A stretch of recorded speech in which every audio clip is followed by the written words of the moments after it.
बोलिए सदगुरुदेव भगवान की जय। प्रातः काल उठ के रघुनाथा, माता पिता गुरु नावहि माथा। आज रामनवमी है। आओ सब रामनवमी का पर्व मना रहे हैं, लेकिन रामनवमी के अवसर पर राम जी से प्रेरणा इंसान को सीखना चाहिए कि मनुष्य जीवन में कैसे जी सकता है, कैसे सुख शांति आ सकता है, कैसे आनंद आ सकता है, कैसे पूरे परिवार में प्रेम हो सकता है। अगर किन्हीं को सीखना अगर प्राप्त करना तो श्री रामचंद्र जी के आदर्श से वो प्राप्त कर सकते हैं कि श्री रामचंद्र जी ने क्या आदेश दिए कि प्रातः काल उठ के रघुनाथा, माता पिता गुरु नावहि माथा। अगर आप चाहते हैं कि हमारे जीवन में सुख शांति आनंद हो तो ये प्रेरणा राम से लीजिए कि आज जो राम भगवान बने तो कौन काम करके भगवान बने, किस कार्य को कर करके भगवान बने और किस रास्ते पर चल करके वो भगवान बने। वो अपने माता पिता और गुरु को आदर्श माने, सर्वोच्चम सर्वोत्तम माने उच्च कोटि को उनको देवता देवी माने।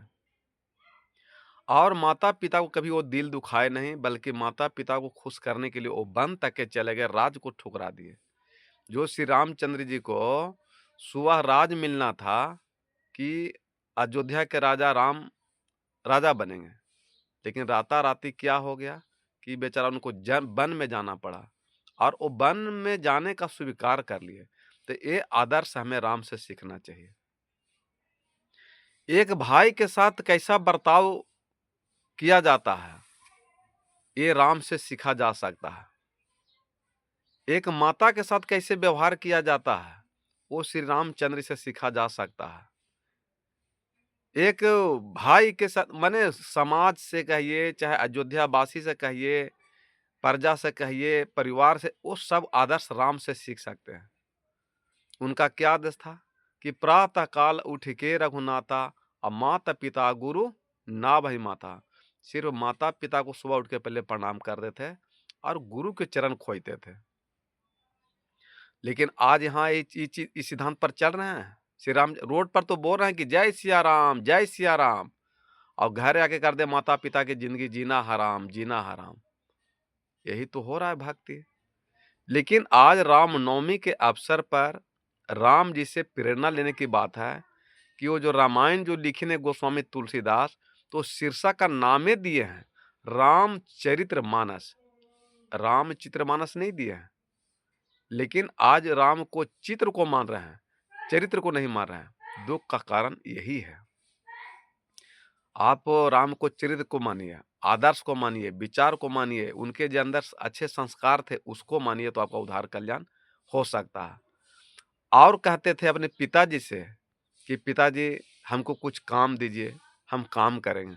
तो दशरथ जी कहते थे कि बेटा तुम एक राजा का बेटा हो, तुमको काम करने की आवश्यकता नहीं है। लेकिन राम जी कहें कि नहीं, हमको पिताजी काम दीजिए ताकि हम देशवासियों को ये सिखा सकें कि एक राजा और एक भगवान होने के बावजूद भी हम अहंकार क्रोध घमंड नहीं किए और सदा माता पिता के चरणों में झुके और उनको सेवा सत्कार किए, काम किए। जिसमें गोस्वामी तुलसीदास जी लिखिन है कि पहला लाइन तो लिखिन कि प्रातः काल उठ के रघुनाथा, माता पिता गुरु नावहि माथा। और दूसरी पंक्ति में कहिन है कि आयुष मांग करहि पुर काजा, देखहि चरित हरषि मन राजा। और जब दशरथ जी काम देते थे तो राम जी बड़ी सभ्यता के साथ, माने पूर्णता के साथ, अच्छा के साथ उस काम को निभाते थे और करते थे। लेकिन आज अगर यहाँ बाप बोल दे अपने बेटे से कि बेटा तेरा एक गिलास पानी दे दो, तो कहा अपने खुद ढार करके पी लीजिए, हम जा रहे हैं क्रिकेट खेले, जा रहे कहीं बाजार जा रहे हैं। लेकिन वो पानी नहीं पिला सकता है, लेकिन रोड पर जा करके जय सिया राम चिल्ला रहा है। तो राम से आदर्श क्या लेना है कि माता पिता को पानी नहीं पिलाना है, माता पिता को बात नहीं मानना है, माता पिता जो हमको कह रहे हैं उस रास्ते पर नहीं चलना है। तो दुख का कारण वही है। इसलिए आयुष मांग करहिं पुर काजा, देखहिं चरित हरस मन राजा। इसलिए माता पिता को सम्मान देना ही सबसे बड़ी पूजा है। माता पिता को बात मानना ही सबसे बड़ा धर्म है। माता पिता जो आप जिस रास्ते पर चलने के लिए दे रहे हैं वो सबसे बड़ा आपका कर्तव्य है, धर्म है। बाकी आपके पास कोई पूजा पाठ नहीं है। तीसरी बात है कि श्री रामचंद्र जी जहां राजसभा चला रहे थे उस दरबार में एक बार वशिष्ठ मुनि पहुंच गए। गुरु का क्या सम्मान है वो श्री रामचंद्र से सीखे कि राम कृष्ण से को बड़े तुम्हें तो गुरु किए और 3 लोक वेद हनि गुरु आगे अधीन हुए। तो एक बार वशिष्ठ मुनि आए वहां जहां राम पधारे थे। राम जी राजसभा चला रहे थे, लोगों की समस्या को सुन रहे थे और खटर खटर खड़ाओं का आवाज सुनाई पड़ा कि लगता है गुरुदेव यहाँ पर जा रहे हैं। तो ये श्री रामचंद्र जी से प्रेरणा सीखिए कि गुरु का सम्मान क्या होता है, कैसे करना चाहिए, वो श्री रामचंद्र से सीख सकते हैं। श्री रामचंद्र जी गोस्वामी तुलसीदास जी के माध्यम से लिखवाए रामायण में। क्या लिखाई ना, क्या बोली ना, वो बोली ना, एक बार वशिष्ठ मुनि पधारे, जहां राम सुख धाम सुहाए। एक बार वशिष्ठ मुनि मानी उनके गुरु वहां पहुंचे जहां वो राज चला रहे थे, राज दरबार में बैठल थे, और श्री रामचंद्र जी सभा को स्थगित कर दिया। ये नहीं कहीं कि हम राजा हैं, भगवान हैं और हम प्रजा को सभा चला रहे हैं, आप क्यों आ गए गुरुदेव, ऐसा वो नहीं कहीं, बल्कि अपना सिंहासन को छोड़ करके उठ करके खड़ा हो गए और अपने सिंहासन पर बैठाए गुरुदेव के। हालांकि गुरुदेव जी बैठे नहीं सिंहासन पर, वो कहीं कि राम ये गद्दी आपका है। तो श्री रामचंद्र जी कहते हैं कि ये गद्दी भी दिलाने वाले तो गुरुदेव आप ही हैं, इसलिए हमसे पहले अधिकार आपका है, इसलिए आप मेरे सिंहासन पर गद्दी पर बैठिए। ये आदर्श आप राम से सीखिए कि कैसे गुरु को सम्मान करते हैं। और आप यहाँ गुरु के शरण में नहीं जाना चाहते हैं, संत के शरण में नहीं जाना चाहते हैं, गुरु बनाना नहीं चाहते हैं और रोड पर कहते हैं जय सिया राम, आप राम भक्त कैसे हो सकते हैं? आप राम भक्त आपको होना है तो राम को, आचरण को, आदर्श को, कर्तव्य को, वाणी को मानना पड़ेगा, तब आप राम के भक्त हो सकते हैं। राम के चित्र के सामने पूजा पाठ करने से आप राम का भक्त नहीं हो सकते हैं। तो आयुष एक बार वशिष्ठ मुनि पधारे, जहां राम सुख धाम सुहाए। और क्या कहीं कि अति आदर रघुनायक कीन्हा, चरण पखार चनर मोदक लीन्हा। और सीता को कहीं कि सीता कठौती लाओ, पीतल का बर्तन लाओ, तांबा का बर्तन लाओ, जो भी उनके पास था, सोना भी कहते तो कोई दिक्कत नहीं चूंकि वो राजा थे।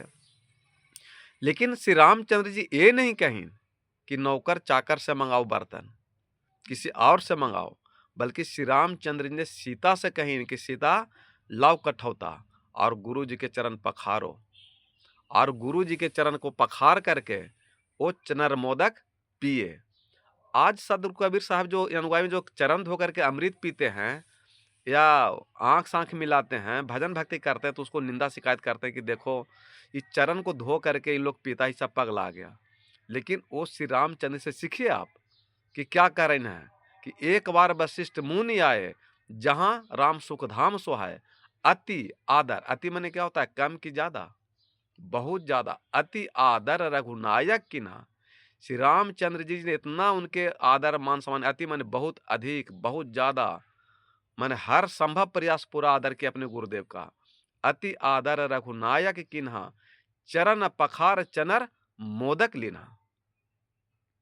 यहाँ शिकायत करते हैं ना कि कबीरपंथी लोग साधु संत महात्मा का चरण धो करके पीते हैं या घर में छिड़कते हैं, लेकिन ये आदर्श आप श्री रामचंद्र जी से सीखिए आज रामनवमी के दिन के शुभ अवसर पर कि श्री रामचंद्र जी क्या भक्ति आपको बताई ना है, क्या करने के लिए कही ना, और आप क्या कर रहे हैं।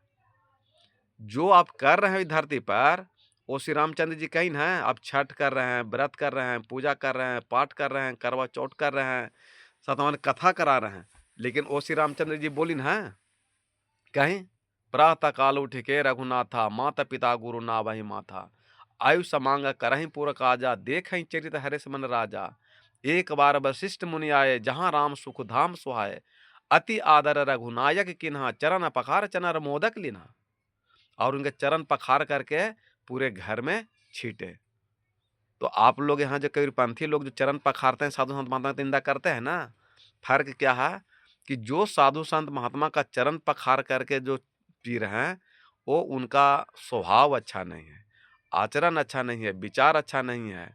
वो खैनी खा लेते हैं, गांजा पी लेते हैं, इसलिए ये समाज लोग उनसे नफरत करते हैं कि जो साधु संत महात्मा बीड़ी खा ले, गांजा पी ले, वो संत कैसे हो सकता है? ये बात सत्य है। और इसीलिए सब सदगुरु कबीर साहब के लोग नफरत के दृष्टि से देखते हैं।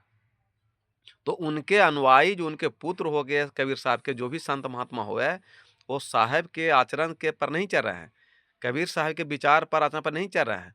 ठीक उसी प्रकार श्री रामचंद्र जी के आचरण पर ये संसार नहीं चल रहा है, और जो चलेगा वो वास्तव में राम बन सकते हैं, वो आदर्श बन सकते हैं, वो पूजनीय बन सकते हैं, वो आदरणीय बन सकते हैं। चल के तो देखिए। तो एक ही बात है, राम कबीर एक हैं, दूजा कहा न जाए, और दूजा तो वही कहे जिसे सदगुरु अच्छा न भेंट पाए या अच्छा नहीं मिल पाया। एक ही बात है। तो राम कबीर दोनों एक हैं, कोई दूसर नहीं है, ये खाली समझने का फेर है। इसलिए श्री रामचंद्र जी भी अपने गुरु को चरण को पखार करके पी रहे हैं, और पूरे घर में छिड़क रहे हैं। और श्री रामचंद्र जी 9 प्रकार के भक्ति बताए हैं अपने देशवासियों के लिए, अयोध्या वासियों के लिए, भक्तों के लिए, जो श्री रामचंद्र जी को भजने वाले हैं, पूजने वाले हैं, मानने वाले हैं, उनको जानने वाले हैं। और 9 प्रकार के भक्ति दिए हैं। क्या दिए हैं भक्ति? जब श्री रामचंद्र जी सबरी माता को कुटिया में गए थे, तो जूठा बैर खिलाए या जे खिलाए, हम लोग तो देखे नहीं गए लेकिन वेद में, रामायण में पढ़ते हैं, वही बताते हैं।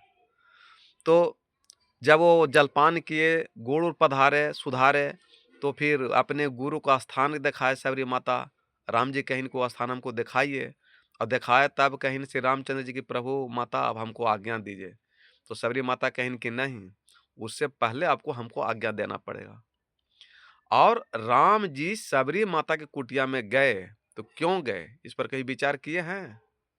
इसलिए कि वो मतंग मुनि के शिष्या थी, और सबरी माता के लालसा था कि हमरो घर में राम आवे। तो घर का मतलब होता है हृदय, हृदय रूपी घर में हमारा भी राम जी का जन्म हो, वास हो, आवे, विराजमान हो। तो मतंग मुनि कहिन कि सबरी माता, अगर आपको राम चाहिए तो निरंतर आपको अंगना और द्वार को आपको बाहरते रहना पड़ेगा, तो राम जी आपके घर में आ सकते हैं, हृदय में बैठ सकते हैं। तो आंगन का मतलब हो गया पेट, और द्वार का मतलब हो गया मुंह, चूंकि भावनात्मक शब्द है। वहां तो सबरी माता आंगना को और द्वार को बाहर रहे थे, लेकिन आपका वाणी अच्छा हो जाना चाहिए, खान पान अच्छा होना चाहिए, विचार अच्छा होना चाहिए, तो ये द्वार आपका साफ हो गया, बाहर दिए। और पेट में से, अंदर से गलत बात निकलना नहीं चाहिए, तो उसको कहा जाता है आंगना और दुआर। तो आप चाहते हैं कि हमारे जीवन में राम के वास हो, हमारे हृदय में राम का वास हो, हम राम जैसा बने, आदर्श बने, तो राम जैसे आचरण पर चलना पड़ेगा, राम जी के चरित्र पर चलना पड़ेगा, विचार पर चलना पड़ेगा, उनके कर्म पर चलना पड़ेगा, तब आप राम जैसा आदर्श पूजनीय बन सकते हैं। तो आप चाहते हैं कि राम को प्राप्त करने, तो आप निरंतर दारू, ताड़ी, मांस, मछली, मुर्गा, चोरी, बेईमानी, निंदा, शिकायत छोड़ दे, तो आपके हृदय में राम का वास हो जाएगा, कोई रोक नहीं सकता है। और निरंतर राम का नाम जपते रहिए। तो वहां पर एक भजन है भी बोलिन है सबरी माता कि तुमने आंगन नहीं बुहारा, तुमने दुआरा नहीं बुहारा, कैसे आएंगे भगवान, कैसे आएंगे भगवान, अब तक गंदा पड़ा दुआरा, तुमने इस पर नहीं विचारा, कैसे आएंगे भगवान, कैसे आएंगे भगवान। हर कोने कलमस कसाई की लगी हुई है ढेरी, कहीं ज्ञान की किरण नहीं है, हर कोठरी अंधेरी, आंगन चौबारा अंधियारा, आंगन चौबारा अंधियारा, कैसे आएंगे भगवान, कैसे आएंगे भगवान। आपका अंदर में खैनी बैठा हुआ है, गुटखा बैठा हुआ है, सिगरेट बैठा हुआ है, दारू, ताड़ी, मांस, मछली, मुर्गा बैठा हुआ है, अहंकार, क्रोध, घमंड बैठा हुआ है, तो वहाँ श्री रामचंद्र जाके कैसे वास करेंगे, कैसे बैठेंगे? तो इसी को कह रहे हैं कि अंगना द्वार को बाढ़ो तो सबरी तुम्हारे अंदर राम आ सकते हैं। और लास्ट पंक्ति में कही ना है कि मन निर्मल हो तो रघुनायक सबरी के घर जाते हैं। मन निर्मल हो तो रघुनायक सबरी के घर जाते हैं। सूर्य शाम के बाह पकड़ के साग विदुर घर खाते हैं। इस पर तुमने नहीं विचारा, कैसे आएंगे भगवान, कैसे आएंगे भगवान। तुमने आंगन नहीं बुहारा, तुमने दुआरा नहीं बुहारा, कैसे आएंगे भगवान, कैसे आएंगे भगवान। कैसे आएंगे आप विचार कीजिए। आप राम को प्राप्त करना चाहते हैं तो हर हाल में आपको मन को, विचार को, चरित्र को, आचरण को राम के आदर्श से आपको रंगना पड़ेगा। उनके रास्ता पर चलना पड़ेगा, मानना पड़ेगा। तब आपके घर में राम आ सकते हैं, आपके हृदय में राम का वास हो सकता है। इसलिए सबरी माता निरंतर झाड़ू से अंगना द्वार को बहारते रहते थे। बढ़ते थे ना कि तुम तो इस भाषा को समझिए कि भाव क्या कहे मतंग मुनि कि अगर आप द्वार वार बढ़ते रहिएगा आंगन द्वार तो एक दिन जरूर आपके आंगन में राम आएंगे।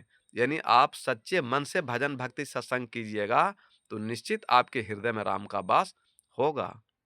और राम तो भाई प्रेम के भूखल हैं, सत्य के भूखल हैं। और जहाँ प्रेम होगा, सत्य होगा, वहाँ राम को आना ही पड़ेगा। जहाँ पर दीपक जलेगा, वहाँ पर फतिंगा को आना ही पड़ेगा। जहाँ पर फूल खिलेंगे, वहाँ पर भंवरा को आना ही पड़ेगा। जहाँ पर चीनी गिरेगा, वहाँ पर चींटी को आना ही पड़ेगा। ठीक उसी प्रकार आप अगर सच्चे मन से, हृदय से अगर भजन भक्ति सत्संग करते हैं, राम को पुकारते हैं प्रेम से, तो प्रेम होगा तो वहाँ आपको राम को आना ही पड़ेगा। जहाँ प्रेम कीजिएगा और भजन भक्ति कीजिएगा तो वहाँ हर हाल में आप राम को आना ही पड़ेगा, उसको कोई रोक नहीं सकता। और सबरी माता आंगन द्वार को बहार रहे थे कि प्रेम माँ में भूले भगवान, हो सबरी के घरवा। वो भक्ति में भूले भगवान, हो सबरी के घरवा। सबरी के घरवा हो, सबरी के घरवा, सबरी के घरवा हो, सबरी के घरवा। प्रेम में भूले भगवान, हो सबरी के घरवा। निहुरी निहुरी सबरी गलियन बहारे, निहुरी निहुरी सबरी गलियन बहारे। यही गलियां यही थीन भगवान, हो सबरी के घरवा। भक्ति में भूले भगवान, हो सबरी के घरवा। खट्टे मीठे बैर सबरी चाखी चाखी राखे, खट्टे मीठे बैर सबरी चाखी चाखी राखे। भोगवा लगई थिन भगवान, हो सबरी के घरवा। भक्ति में भूले भगवान, हो सबरी के घरवा। प्रेम में भूले भगवान, हो सबरी के घरवा। गंगा जमुना से सबरी जली भरी लावे, गंगा जमुना से सबरी जली भरी लावे। चरण पखरिए भगवान, हो सबरी के घरवा। भक्ति में भूले भगवान, हो सबरी के घरवा। प्रेम में भूले भगवान, हो सबरी के घरवा। कैसे श्री रामचंद्र जी आएंगे? तो प्रेम से बिना नहीं आ सकते हैं। इसीलिए गीता में कहीं न श्री कृष्ण भगवान कि प्रेम ही भक्ति है, प्रेम ही पूजा, प्रेम ही भक्ति है, प्रेम ही पूजा। पूर्ण समर्पण मुझको भाए, प्रेम डगरिया चल के राही, मेरी डगरिया तक आ जाओ। क्या कहें? और इसी बात को सदगुरु कबीर साहब कहते हैं कि प्रेम नगर में रहनी हमारी, प्रेम नगर में रहनी हम, प्रेम नगर में रहनी हमारी, प्रेम नगर में रहनी हमारी, भली बनी आई सबूरी में, मन लागो मेरो यार फकीरी में। फकीरी के मतलब निश्चिंत हो जाना, शांत हो जाना, सजगता हो जाना, अस्थिर हो जाना। जिसका मन स्थिर हो गया, जिसका विचार स्थिर हो गया, तन स्थिर हो गया, तो उसके हृदय में परमात्मा आपको स्थिर हो ही जाएंगे, उसको रोक नहीं सकते हैं। इसलिए श्री रामचंद्र जी के आज रामनवमी के अवसर पर राम जी से प्रेरणा लीजिए कि राम जी सबरी माता की कुटिया में क्यों गए, आज राम जी हमारे पूजनीय क्यों हो गए, भगवान क्यों हो गए, आदर्श हमारे क्यों हैं। तो इसलिए हो गए कि वो उनका आचरण, स्वभाव, चरित्र, वाणी बहुत सुंदर था, माता पिता गुरु के प्रति, समाज के प्रति, अयोध्या वासी के प्रति। तो वो राम की जो आप चर्चा हम कर रहे हैं, तो अयोध्या वासी के बारे में, सुख शांति के बारे में बोल रहे थे ना। लेकिन आप अगर यही अयोध्या अपने घर को मान लीजिए और अपने घर में माने गम खा लीजिए, झुक जाइए, माफ़ी माँग लीजिए, माफ़ कर दिए, तो आपका घर भी अयोध्या बन सकता है, आपके घर में भी राम आ सकते हैं। तो इसलिए अगर राम को बुलाना है, तो हर हाल में आपको आंगन और द्वार को बढ़ाना पड़ेगा, जो सबरी माता किए, तब उनके दरवाज़ा पर राम आए। और आए तब सबरी माता से विदा लेने लगे, तो सबरी माता कहीं कि नहीं प्रभु, आपको जाने से पहले आपको हमको विदागी देना पड़ेगा और उससे पहले आपको हमको भक्ति प्रदान करना पड़ेगा।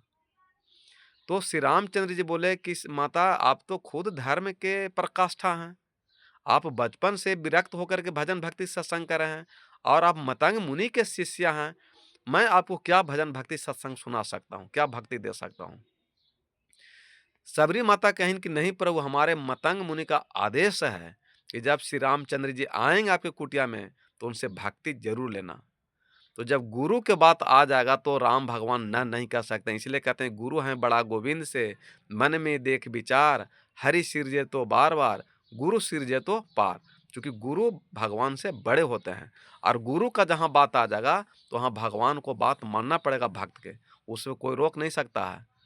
इसीलिए कहते हैं कि भगत के बस में है भगवान, भगत के बस में है भगवान। तो श्री रामचंद्र जी कहें कि ठीक है, मैं साधु संत महात्माओं से जो नवधा भक्ति सुने हैं, मैं वो भक्ति आपको देता हूँ, हृदय से आप धारण कीजिए। क्योंकि श्री रामचंद्र की जब वनवास हुआ था, तो वो ज़्यादा दिन साधु संत के शरण में रहे थे और उनसे भक्ति प्राप्त किए थे।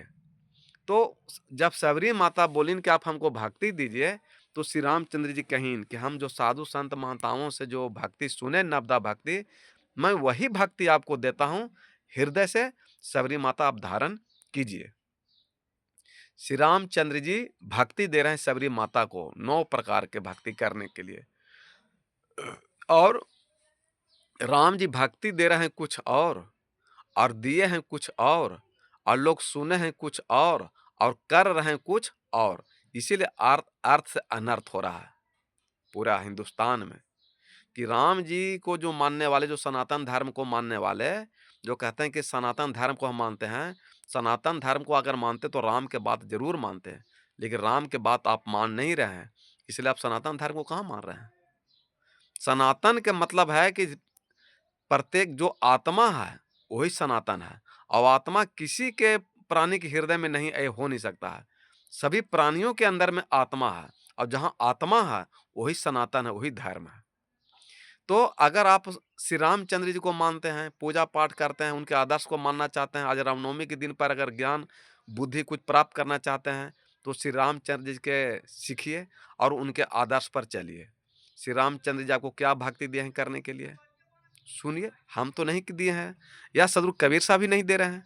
ये श्री रामचंद्र जी भक्ति दे रहे हैं, 9 प्रकार के भक्ति, ये सबरी माता को और पूरा अयोध्या वासी को और पूरा उनके भक्त को मानने वालों को, जो श्री रामचंद्र से प्रेरणा करते हैं, जो हनुमान जी से प्रेरणा करते हैं, प्रेम करते हैं, भक्ति करते हैं, भजन भक्ति सत्संग करते हैं, उनके लिए खास करके कहीं ना राम जी कि अगर हमको तुम भजन भक्ति सत्संग करते हो, मानते हो, पूजा पाठ करते हो, तो जो हम कह रहे हैं भक्ति करने के लिए वही भक्ति करना, तो राम को तुम आसानी से प्राप्त कर सकते हो। श्री रामचंद्र जी क्या कर रहे हैं कि नबधा भगति देह तोह पाही, साविधान सुनु धर मन माही। प्रथम भगत संतन कर संगा, दूजे रति मम कथा प्रसंगा। गुरुपद पंकज सेवा, तीसरी भगति अमान। चौथी भक्ति मम गुण करे कपट तजिगान। मंत्र जाप मम दृढ़ विश्वासा, पंचम भजन जो वेद प्रकाशा। छठी दमशील विरक्ति बहुधर्मा, निरत निरंतर सज्जन धर्मा। सातम सब मोह मैं जग देखे, मोते अधिक संत कर लेखे। आठम भक्ति यथा लाभ संतोषा, सपन में देखहु नहीं पर दोषा। नमम भक्ति सौ नम्र सब छलहीना, मम भरोसे हरस सब दीना। न मम भक्ति में एक ही होही, नारी पुरुष सदाचर होही। ये 9 प्रकार के भक्ति दिए हैं अपने भक्तों के लिए, पूरा अयोध्या वासियों के लिए, कि मैं भक्ति क्या दिया हूं करने के लिए और आप लोग क्या कर रहे हैं। श्री रामचंद्र जी क्या कहें कि प्रथम भगत संतन कर संगा, कि साधु संत की बात मानना, साधु संत के शरण में जाना, सत्संग में जाना, ये पहली भक्ति है। मान रहे हैं कोई? राम के आदर्श को मान रहे हैं, विचार को नहीं मान रहे हैं, झूठो खाली जय श्री राम चिल्ला रहे हैं रोडवा पर। सीखिए श्री रामचंद्र जी क्या कर रहे हैं कि प्रथम भगत संतन कर संगा। ये कबीर साहब भी कहेंगे तो आपको बुरा लगेगा, या लगेगा कि कबीर साहब राम भगवान को नहीं मानते हैं। हालांकि कबीर साहब यही बात बोली ना है कि संतन के संग लाग रे, तेरी अच्छी बनेगी, अच्छी बनेगी तेरी बिगड़ी बनेगी। गुरु सुमिरन बैराग रे, तेरी अच्छी बनेगी। अगर आप साधु संत के शरण में जाते हैं तो आपका बिगड़ा हुआ भाग है तो बन जाएगा, अगर अच्छा है तो और अच्छा हो जाएगा। तो श्री रामचंद्र जी जो बोल रहे हैं जे, और सदगुरु कबीर साहब बोल रहे हैं जे, दोनों जगह बात को तुलना आप कीजिए तो ये दोनों में क्या अंतर है। श्री रामचंद्र जी करेंगे प्रथम भगत संतन कर संगा, तो इस बात को आप मानने से इनकार कर रहे हैं। और कबीर साहब यही बात कहीं कि संतन के संग लाग रे, तेरी अच्छी बनेगी तेरी बिगड़ी बनेगी। तो दोनों बात एक ही है। इसलिए मन में जो ईर्ष्या द्वेष जलनशीलता है, इसके कारण हमको राम और आपको पता नहीं चल रहा है। जिस दिन ईर्ष्या द्वेष अहंकार क्रोध घमंड खत्म हो जाएगा, विषय वासना खत्म हो जाएगा, उस दिन से राम तत्व को आप जान जाइएगा, राम को पहचान जाइएगा। दूजे रति मम कथा प्रसंगा, और जो भी साधु संत महात्मा राम की कथा कहते हैं, विवरण कर, उसको ध्यान पूर्वक सुनना एक दूसरी भक्ति है। तो सोचिए कि आज जो कहीं साधु संत महात्मा प्रवचन करते हैं तो बीच में उसको टपक देते हैं, बोलने लगते हैं, बात काट देते हैं, वो भी एक पाप है। कोई भी साधु संत महात्मा सत्संग में जाइए तो साधु संत प्रवचन करते हैं तो उसमें बीच में टपकिए नहीं।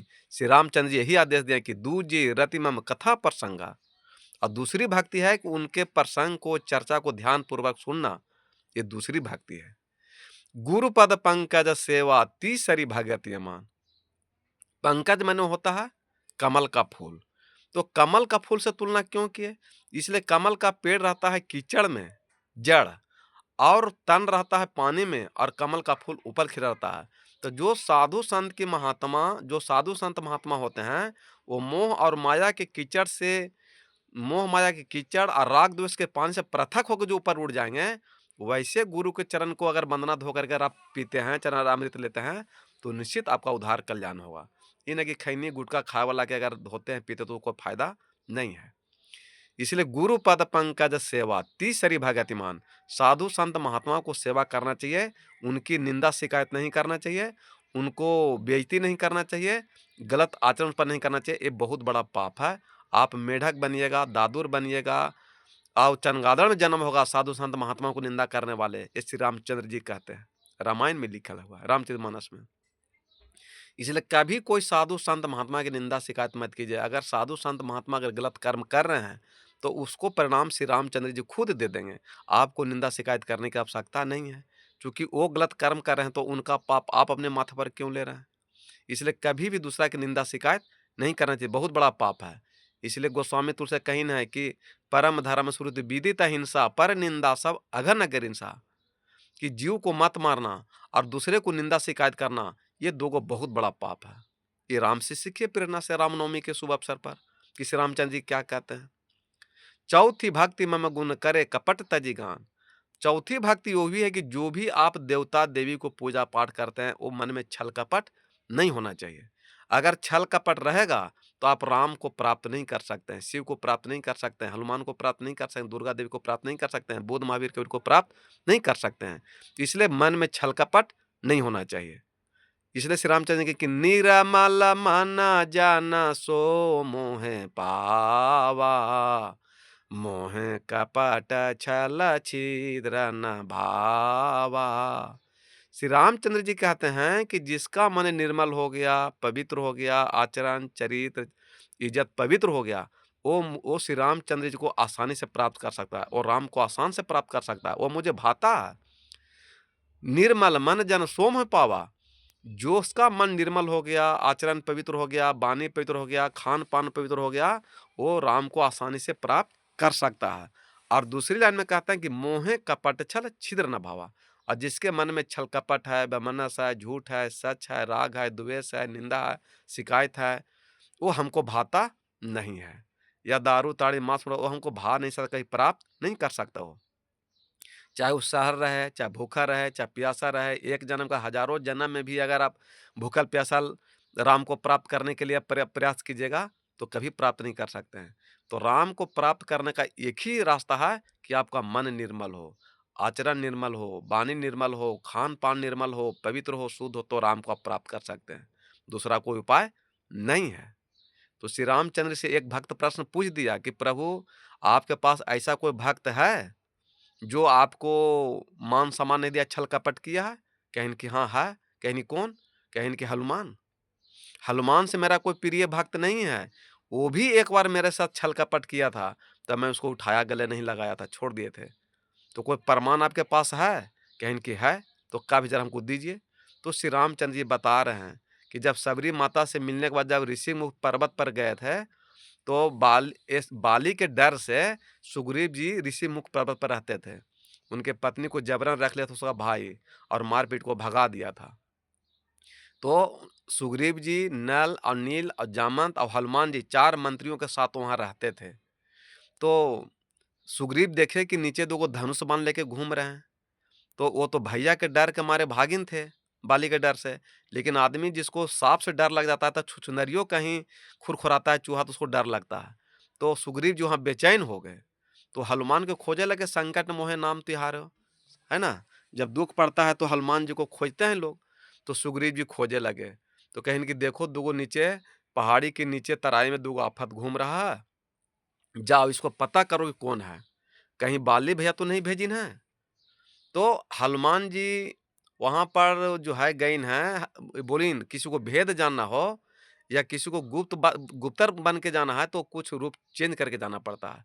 तो सुग्रीव जी बोलीन कि वहाँ तुम ब्राह्मण के रूप में जाओ, रूप चेंज करके जाओ, हनुमान का रूप में मत जाओ। तो सुग्रीव के कहने के अनुसार वो ब्राह्मण का रूप धारण कर लिए, चूँकि जब तक आप गुप्तचर बन के जा रहे हैं, तो रूप अगर सही रहेगा तो परख नहीं सकते हैं। और गलत रूप लेके जाइएगा, रूप चेंज करके, तो परख सकते हैं। तो वहाँ पर हनुमान जी गईन एक ब्राह्मण का भेष धारण करके। तो जब रास्ते मिले राम और लक्ष्मण, तो कहेन कि भैया एक देखिए वो आ रहे हैं कोई ब्राह्मण, इनसे पूछिए कि कैसे ऋषिमुख पर्वत पर जाने का रास्ता है। तो हनुमान जी वहाँ पे पहुँचिन, तो श्री राम जी पूछिन कि हमको ऋषिमुख पर्वत पर जाना है और सुग्रीव से मिलना है। तो हनुमान जी बोले किन प्रयोजनम, क्योंकि वो तो विद्वान आदमी थे ना, संत न थे, वो बहुत बुद्धिमान, बल में, बुद्धि में, ज्ञान में बहुत निपुण थे हनुमान जी। तो सीधे कहें किन प्रयोजन, माने कौन काम था? और बहुत से पन्ने में राम और हनुमान जी का संवाद वहाँ पर है, 2-4 पन्ना में है। दोनों ने बहुत ज्ञान की बातें हुआ है। दोनों थक गए चर्चा करते-करते। तो हनुमान जी भी जोड़-घटाव कर रहे हैं, और इन्हें श्री रामचंद्र भी जोड़-घटाव कर रहे हैं कि इस आदमी में 10,000 आदमी का गुण है, तो इनसे मित्रता कर लेंगे तो हमको फ़ायदा होगा, कोई नुकसान नहीं होगा। हनुमान जी भी चर्चा कर रहे हैं यही बात कि ये आदमी की अगर दोस्ती कर लिया तो हमारे राजा जो सुग्रीव है इनको पत्नी को लाने में आसान हो सकता है। दोनों जोड़ घटाव अपने सबसे कर रहे हैं। तो राम जी कहीं कि लक्ष्मण इस आदमी के अंदर में इस ब्राह्मण के अंदर में इस आदमी के अंदर में 10,000 आदमी का गुण है। तो इससे दोस्ती करने में कोई नुकसान नहीं है। तो लक्ष्मण जी कहें कि हाँ राम भैया बात तो सही कहते हैं। और जैसे ही राम का नाम लिए तो हनुमान जी बचपन से श्री रामचंद्र जी का भक्ति कर रहे थे। तो राम का भक्ति तो कर रहे थे और कभी राम को देखे तो नहीं थे, कभी परिचय था ही नहीं, कहीं मुलाकात हुआ था नहीं। तो कहते हैं ना खुशी के मारे आदमी पागल हो जाता है। चाहे धन मिले, चाहे नौकरी मिले, चाहे सुख मिले, चाहे शांति मिले, आनंद जब मिलता है कोई भी इंसान को एक बार तो खुशी के मारे पागल हो जाता है। इसलिए कभी भी कोई खुशी का मौका आवे तो पागल नहीं होना चाहिए। वो हनुमान जी से सीखिए। और हनुमान जी को जैसे ही देखे कि हमारे श्री रामचंद्र जी प्रभु हैं जिनका हम भक्ति कर रहे थे, तो आओ न देखे ताव और सीधे जाके चरण पर घोलट गए। चरण पकड़ लिए श्री रामचंद्र जी के। चरण पकड़ ले 6 महीना हो गया। जैसे कोई कहते हैं साहेब बंदगी तो कहते हैं साहेब बंदगी, प्रणाम तो प्रणाम, नमस्कार तो नमस्कार, बोलते हैं ना। एक दूसरे का हम लोग जब प्रणाम करते हैं तो दूसरे को भी प्रणाम करता है, आशीर्वाद देता है। तो हनुमान जी कह रहे हैं कि हम राम जी के चरण में गिरल हैं 3-4 महीना से, 5 महीना से, 6 महीना से, और हम कोई आशीर्वाद दे रहे हैं, ना कुछ बोल रहे हैं, ना चल रहे हैं। तो बताइए कि ये असली वाला भगवान है कि नकली वाला भगवान है? असल में हनुमान जी को रहा नहीं गया तो मुड़िया उठा के कहते हैं कि प्रभु आप असली वाला भगवान है कि नकली वाला भगवान है? तो श्री रामचंद्र जी कहते हैं कि असली हैं कि हम नहीं, तुम पहले अपने पहचानते हो कि असली हो कि नकली हो? श्री रामचंद्र जी कहते हैं कि है हनुमान मेरा एक प्रण है कि निरमल मन जन सो मोहे पावा, मोहे कपट छल छिद्र न भावा। मेरा एक प्रण है कि मेरा कितनो बड़ा कोई पुजारी हो जाए, मेरा कितनो कोई नाम लेने वाला हो जाए, अयोध्या जाग तब पूजा पाठ करे, लेकिन उसके मन में जरा सा भी छल कपट रहेगा तो उसको हम एक जन्म तो का हजारों बरस जन्म में अगर पड़ा रहेगा चरण तो उसको उठा नहीं सकते हैं। और तो हमको छल कपट करो, छल कपट तो तुम्हारे मन मन में अभी भी भरा हुआ है। तो वो सुग्रीव जी के कहने के ऊपर तो माने ब्राह्मण का रूप धारण करके गए थे। और वो जब राम का नाम सुने कि हमारे गुरुदेव हैं, भगवान हैं, तो खुशी के मारे वो ना दाढ़ी मोछ कवारे नहीं और सीधे चरण पर प्रणाम लपेट गए, प्रणाम में चरण करने के लिए लिपट गए। तो उनको याद आया कि अच्छा हम तो ऋषि मुख पर्वत से चले थे दाढ़ी मोछ लगा करके, ब्राह्मण को धारण करके। तो उठ करके जल्दी जल्दी अपन दाढ़ी मोछ नोचे, और जैसे ही दाढ़ी मोछ नोचे उछल कपट हटा तो असली रूप हनुमान जी नजर आए। तो 56 इंच का सीना फैला करके श्री रामचंद्र जी अपने सीने में हनुमान को दबा करके प्रेम किए, आदर किए, भाव दिए। तो इस सीखिए श्री राम जी के प्रेरणा से। आज रामनवमी के शुभ अवसर पर राम जी से प्रेरणा लीजिए और सीखिए कि राम जी आदर्श किसको मानते हैं, राम जी को प्राप्त कौन कर सकता है, या राम जी को चाहने की क्या इच्छा है, क्या है वो तो समझ में आ रहा है। तो वो छल कपट था तो उनको हनुमान जी जैसे भक्त को छोड़ सकते हैं। तो जो अंडा मांस मछली मुर्गा चोरी बेमानी निंदा शिकायत लड़ाई झगड़ा कलह चिंता टेंशन कर रहा है और हनुमान के कोई भक्त हो जाएगा, वो राम उठा नहीं सकते हैं, कदापि नहीं। भरम है, ये हम नहीं कर रहे हैं, ये श्री रामचंद्र जी कर रहे हैं। कि कोई कितनो बड़ा राम के भक्त हो जाए अगर मन में छल कपट बेमन्नत से झूठ सच है तो आपको राम कभी इस जन्म तो क्या कई एक जन्म में भी उठा नहीं सकते हैं। इसलिए आप चाहते हैं कि हमारे जीवन में सुख हो, शांति हो, आनंद हो, तो हर हाल में आपको राम से प्रेम करना पड़ेगा। राम राम जी को आदर्श को मानना पड़ेगा, चरित्र को, आचरण को, वाणी को, कर्म को उनके रास्ते पर चलना पड़ेगा। तब आप राम जैसा इंसान बन सकते हैं, भगवान बन सकते हैं, पूजनीय बन सकते हैं, ऐसे नहीं। मंत्र जाप मम दृढ़ मन विश्वासा, पंचम भजन जो वेद प्रकाशा। मंत्र जाप मम दृढ़ विश्वासा, पंचम भजन जो वेद प्रकाशा।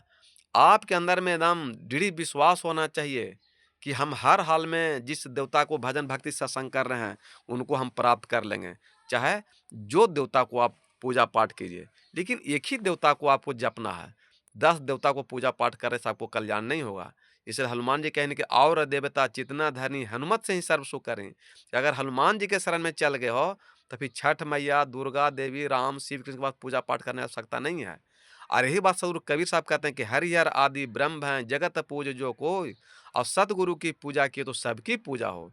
जो संत बना लेते हैं, गुरु बना लेते हैं, गुरु के शरण में चल जाते हैं, उनको कोई देवता देवी बनाने की आवश्यकता और नहीं है। ये हनुमान जी से सीखे, प्रेरणा लीजिए कि और देवता, और माने दूसर देवता ना चित धरें, और देवता चितना धरें, हनुमत से ही सर्व सुख करें। कि अगर हनुमान जी के भक्त हो तो फिर दूसरा तरफ कोई देवता देव के पास आपको पूजा पाठ करने की आवश्यकता नहीं है। ये सीखिए हनुमान जी की प्रेरणा से। यही बात कबीर साहब कहते हैं कि अगर जो गुरु बना लिए, संत के शरण में चल गए, गुरु दीक्षा ले लिए, तो फिर और कहीं कोई देवता देवी पूजा पाठ करने की जरूरत नहीं है। क्योंकि गुरु के शरण में जाने के बाद सब देवता का पूजा पाठ हो जाता है। क्योंकि गुरु की भक्ति करें सब देवता खुश हो जाते हैं, प्रसन्न हो जाते हैं, और सारे देवता का आशीर्वाद बिना पूजा पाठ के लिए संत महात्मा को मिल जाते हैं गुरु बनाने के बाद। छठी दमशील विरक्ति बहुधर्मा, निरतर निरंतर सज्जन धर्मा।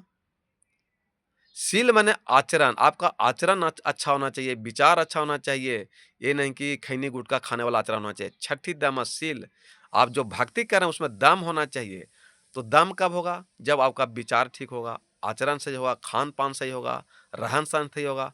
तब वो आचरण जब सही हो जाएगा तो आपका उद्धार कल्याण हो सकता है। छठी दमशील विरक्ति बहुधर्मा, निरत निरंतर सज्जन धर्मा। अगर आपको सज्जन व्यक्ति बनना है, सम्मानित व्यक्ति बनना है, तो हर हाल में आपको विषय वासना को छोड़ना पड़ेगा, तभी आप बन सकते हैं। दूसरा कोई उपाय नहीं है। ये 9 प्रकार के भक्ति श्री रामचंद्र जी दिए हैं आप लोग के करने के लिए, जो सब भूल गए हैं और उनको भूल करके उनकी बात को नहीं मान रहे हैं। सातम सब मोह मैं जग देखे, मोते अधिक संत कर लेखे। सबसे कड़ा भक्ति दिए क्या करें श्री रामचंद्र जी कि सातम सब मोह मैं जग देखे। सातम सम, सम मने बराबर, सातम सब मोह मैं जग देखे, मोते अधिक संत कर लेखे। ए सबरी माता, ये धरती पर जितना नारी पुरुष हैं, सिया राम मैं सब जग जानहु, करहु प्रणाम जोरी जुग पानी। ये धरती पर जितने भी स्त्री पुरुष हैं, सबको राम सीता जानो, सिया राम मैं सब जग जानहु, करहु प्रणाम जोरी जुग पानी। जोरी माने हाथ जोड़ करके प्रणाम करना होता है। हाथ जोड़ करके प्रणाम करना, जोरी उसको कहते हैं, हाथ दोनों जोड़ करके प्रणाम करना। तो माता पिता पति पत्नी गांव घर समाज में जितने भी नारी पुरुष हैं, सबके आदर के साथ बात कीजिए, सम्मान के साथ बात कीजिए, तो आपका कल्याण हो सकता है।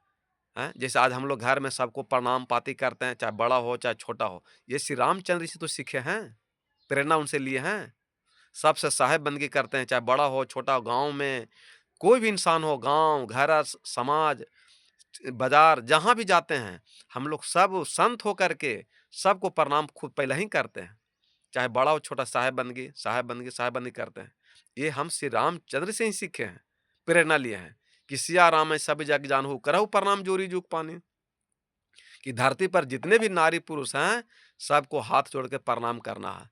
तो सातम सब मोह मैं जगत देखे, और मोते अधिक संत कर लेखे।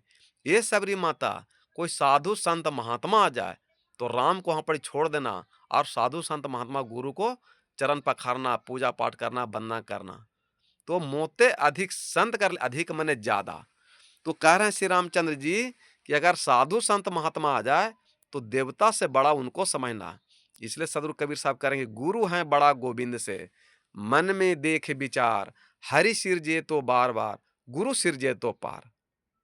अगर आप देवता देवी को पूजा पाठ कर रहे हैं, सच्चे मन से दाल भात सब्जी खा करके, खीर पूड़ी मलाई खा करके, तो आपका मनुष्य शरीर मिल सकता है, लेकिन मोक्ष मुक्ति नहीं मिल सकता है। मोक्ष मुक्ति देने का संत का गुरु का ही पामर है। वो देवता आपको मोक्ष मुक्ति नहीं दे सकते हैं। वो आपको अगर दारू ताड़ी मांस मछली मुर्गा छोड़ के भक्ति कीजिएगा तब। ये नहीं कि अगर खैनी भी खा रहे हैं, विषय वासना आपके अंदर में है, तो कितनो बड़ा पुजेरी है, वो सुनने वाला नहीं है। अगर आप सारे विषय वासना को छोड़ कर अगर भक्ति करते हैं, तो आपका मनुष्य शरीर मिल सकता है, लेकिन मोक्ष मुक्ति नहीं मिलेगा। मोक्ष मुक्ति देने का काम संत महात्मा गुरु का काम है। ये श्री रामचंद्र जी बता रहे हैं कि सातम सब मोह मैं जगह देखे, मोते अधिक मने मुझसे, अधिक मने ज्यादा, संत कर लेखा। यानी संत को देख लीजिए तो हमको छोड़ दीजिए, और साधु संत महात्मा को मान सम्मान इज्जत प्रतिष्ठा दीजिए। ये श्री रामचंद्र जी की प्रेरणा से सीखिए। रामनवमी के शुभ अवसर पर, आज रामनवमी है, बहुत अच्छा दिन है। रामनवमी के शुभ अवसर पर उनसे ज्ञान प्राप्त कीजिए। और कह रहे हैं कि आठम भक्ति यथा लाभ संतोषा, सपन में देखहु नहीं पर दोषा। और आठवां भक्ति क्या कर रहे हैं कि आठवां भक्ति यथा लाभ संतोषा, सपन में देखहु नहीं पर दोषा। आप सुबह से शाम तक जो कार्य किए हैं, जो मजूरी मिला, पैसा, उसमें संतोष करना, ये आठवां भक्ति है।